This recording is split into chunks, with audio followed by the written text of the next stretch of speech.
તો પૂર્વ ધારાસભ્ય છોટુ વસાવાના દીકરા મહેશ વસાવાએ ભાજપ સાથે છેડો પાડ્યો છે। મહેશ વસાવા મારુતિસિંહના માર્ગદર્શનમાં ભાજપમાં જોડાયા હતા।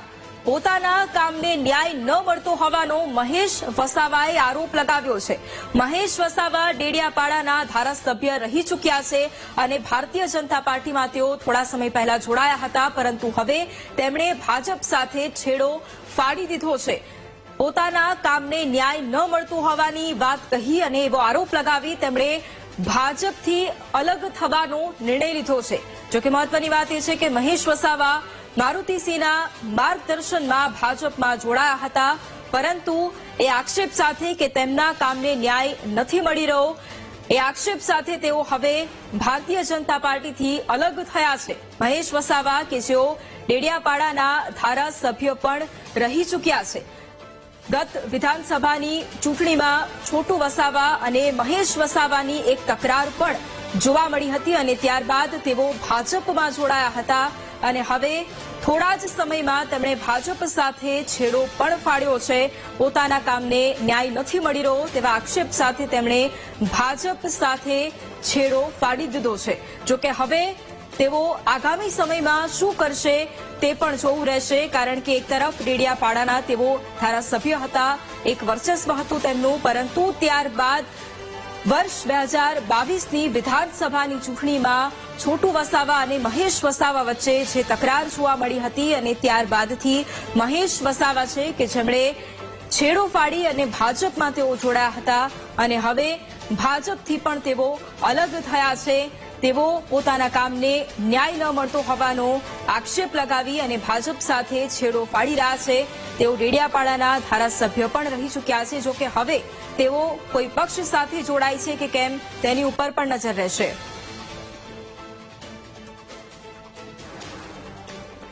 તો હાલ અમારી સાથે ભાજપ નેતા પ્રકાશભાઈ મોદી જોડાયા છે। પ્રકાશભાઈ, સૌથી પહેલા તો સ્વાગત છે આપનું વીટીવી ન્યૂઝમાં।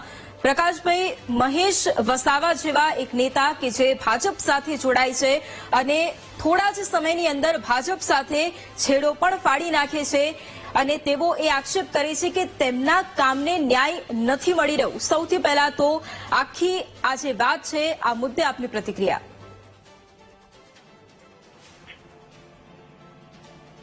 પ્રકાશભાઈ, મારો અવાજ આવી રહ્યો છે આપને?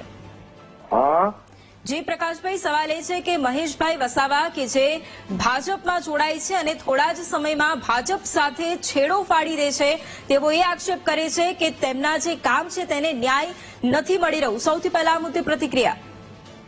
મારી નિમણૂક તો હજુ મહિનો જ થયો છે, એ તો મારા પહેલા જોડાયા છે અને અત્યારે એમને કયા પ્રકારનો ન્યાય નથી મળી રહ્યો એ મારી પાસે કોઈ રજૂઆત નથી। જી બિલકુલ, પ્રકાશભાઈ મારી સાથે જોડાયા, આપનો ધન્યવાદ। અને જે પ્રમાણે અત્યારે આ નિવેદન પણ સામે આવ્યું છે કે એક તરફ તેઓ જોડાયા હતા ભારતીય જનતા પાર્ટી સાથે અને ત્યારબાદ તેમણે થોડા જ સમયની અંદર છેડો પણ ફાડી દીધો છે, એની પણ માહિતી નથી। બિલકુલ પ્રકાશભાઈ, આભાર અમારી સાથે જોડાવા માટે।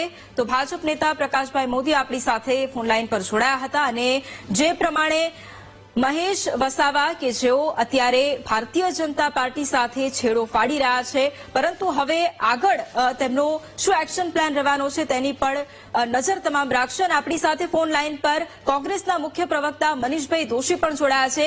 મનીષભાઈ, એક તરફ એક દિગ્ગજ નેતા અને જેમનું વર્ચસ્વ એક સમયે ખૂબ હતું તેવા મહેશભાઈ વસાવા કે જેઓ ભારતીય જનતા પાર્ટીમાં જોડાય છે અને ત્યારબાદ માત્ર થોડા જ સમયની અંદર તેઓ છેડો ફાડે છે અને સ્પષ્ટપણે એ વાત કહે છે કે તેમના કામને ન્યાય નથી મળતો। સૌથી પહેલા આ મુદ્દે આપની પ્રતિક્રિયા।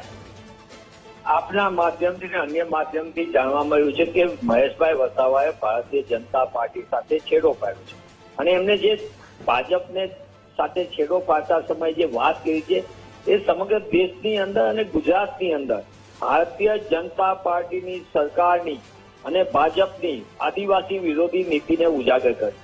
એમને સ્પષ્ટપણે કીધું શોષિત પીડિત દલિત આદિવાસી સમાજને અન્યાય થાય। આ સરકાર આદિવાસી સમાજના એક પણ કામ કરતી નથી, પણ એના હકને અધિકાર છીનવી દે છે।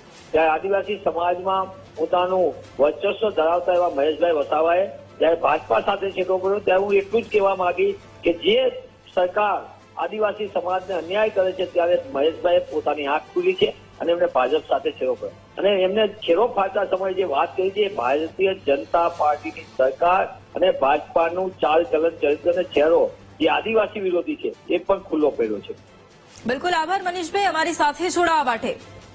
તો એક તરફ મહેશભાઈ વસાવા કે જેઓ થોડા સમય પહેલા ભાજપમાં જોડાયા હતા અને તેમણે આક્ષેપ સાથે ભાજપ સાથે છેડો ફાડ્યો છે કે તેઓ જે કામ કરતા હતા તેને ન્યાય નથી મળી રહ્યો અને આ જ મુદ્દે એક બાદ એક પ્રતિક્રિયાઓ પણ સામે આવી.